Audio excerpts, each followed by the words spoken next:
हाय आई भैया, हम शिव चौहान ग्राम भरोही के निवासी, जिला रोहतास, थाना रोहतास के हम निवासी हैं। और हम रवन से कुछ अर्ज सुनावे जातनी, निहोरा करतनी कि मोदी सरकार हमनी के जो ये कोरोना के विषय में जो कहतनी कि घर ही में रहल जाओ, घर में रह के अपन हमनी जिंदगी अपन काट लेवल जाओ, जीवन बचा लेवल जाओ। नीम के रोटी काहे ना हमनी खाई।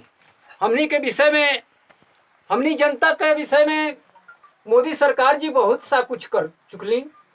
जैसे कि गाँव गाँव राशन भी भेज दिली और हर खाता में पैसा भी भेजली। तो आई देखी हम कोरोना के विषय में कुछ रोवन के सुनावे जाता नहीं। हमारा नंबर 9109286908। मोबाइल से अगर यदि रोवन के पसंद पड़े, अच्छा बुझाई तो हमसे संपर्क करब। आई देखी सुनावा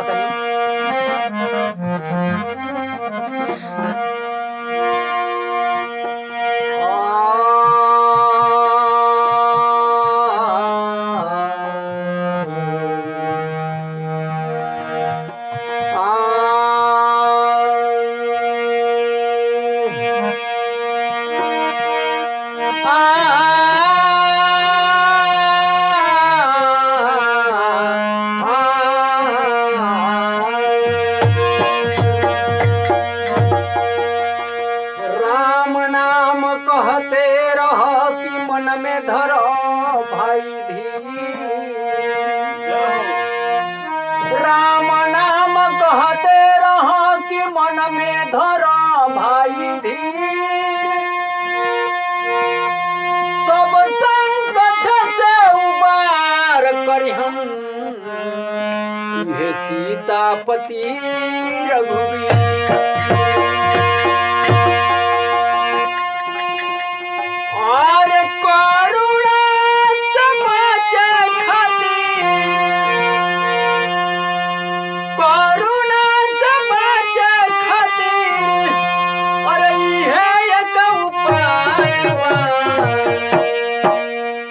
घरवे में रहो भैया, मोदी जी के राय बा। घरवे में रहो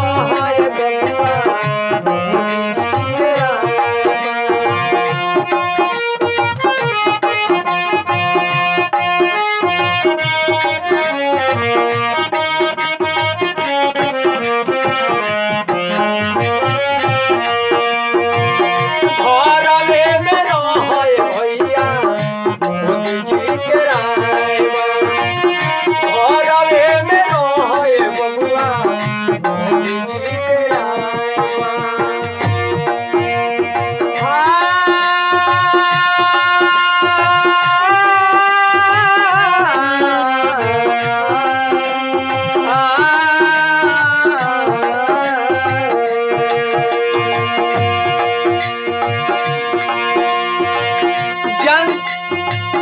मोदी जी अब जनता खातिर पानी भगवान हो, पानी भगवान हो, पानी भगवान हो।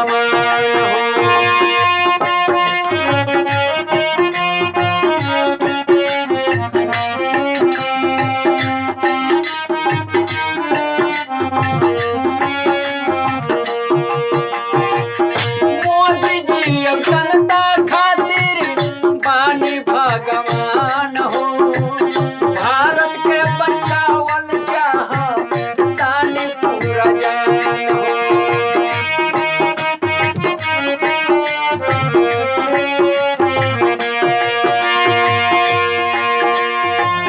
बिना काम के घर से निकलल, बिना काम के घर से निकलल बहुत आने आए। घर में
मुँह खुल रखबा ए भैया। मोदी जी कहतनी कि मुँह खुला मत रखा और हाथ मलमल के सफाई करो भैया, ये सांस द्वारा समा जाता। मुँह खुल रखबा भैया, मुँह खुल रखबा, मुँह में जाई उ समाज। घरवे में रोहे बबुआ राय।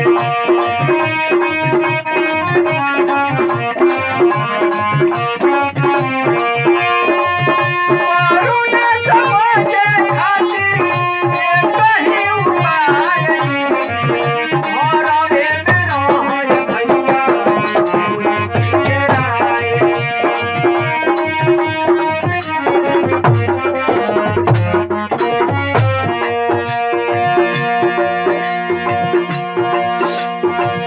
मोदी जी गावे गावे राशन भेजवला, सब कोई के खाता में पैसा चढ़वला।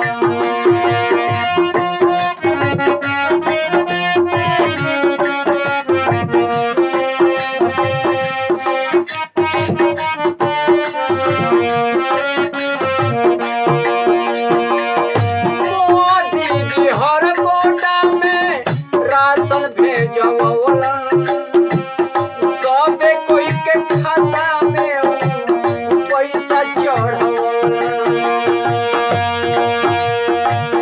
नून रोटी खा के भैया रे बहना, नीमक रोटी खा के घर में दीदिया। नून रोटी खा के घर में, नून रोटी खा के घर में जान ला बचाई। घरवे में रोहे भैया राय।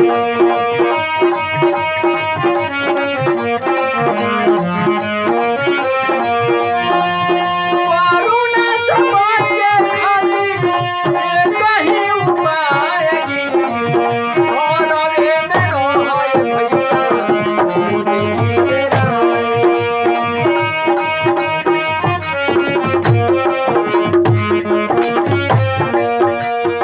आई लास्ट अंतरा में देखी भैया, कोहन शिव चौहान राखी राम पर भरोसा। मोदी जी के बात न मानब, खा जाई धोखा।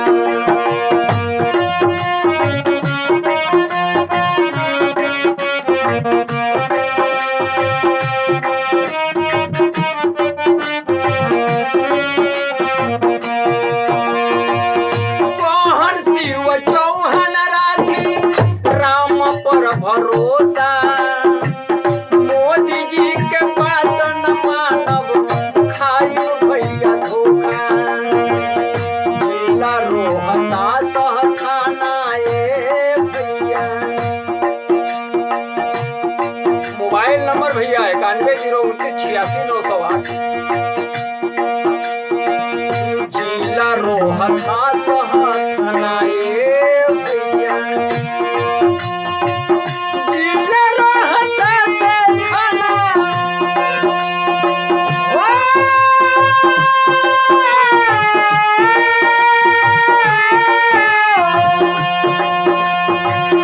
जिला रोहतास थाना, भरोही सिंह के गाँव।